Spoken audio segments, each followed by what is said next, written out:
terjadinya angin dan hujan lebat sehingga menyebabkan rumah jenengan terangkat dan roboh.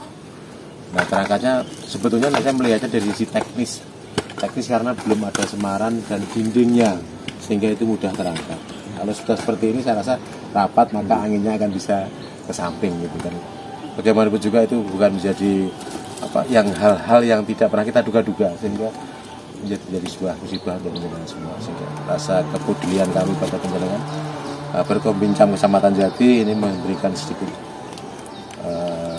keringanan bantuan untuk bisa bermanfaat untuk penjenengan semua.